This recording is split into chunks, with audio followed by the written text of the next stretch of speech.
মই হেমন্ত ৰাজবংশী। মধ্যপ্ৰাচ্যৰ যি ঘটনা, ইৰাণ ইজৰাইল বা আমেৰিকাৰ যি যুদ্ধৰ যি পৰিৱেশ, এই পৰিৱেশৰ লগত গোটেই ভাৰতবৰ্ষতে এটা মিশ্ৰিত প্ৰতিক্ৰিয়া দেখা গৈছে। এই মিশ্ৰিত প্ৰতিক্ৰিয়াটো হ'ল যে বহুতেই মানে ইৰাণক ছাপোৰ্ট কৰি আছে আৰু বহুতেই মানে প্ৰতিবাদ কৰিছে, বিভিন্ন ধৰণৰ আন্দোলনৰ কাৰ্যসূচী লৈছে। কিন্তু এই ক্ষেত্ৰত এটা কথা আমি জানি থোৱাটো ভাল যে সময়ে কাকো সহ্য নকৰে। সময়ে সকলো দুৱাৰ খুলিবৰ কাৰণে বাধ্য।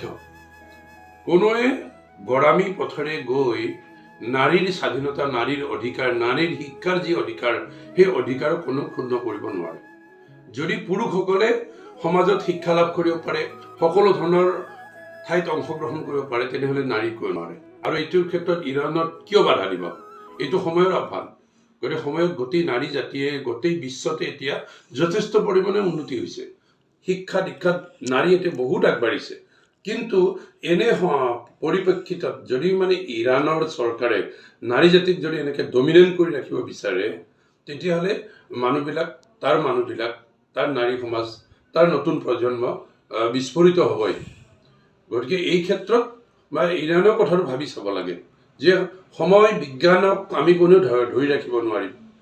এদিন নিজে নিজে বাট ল'ব।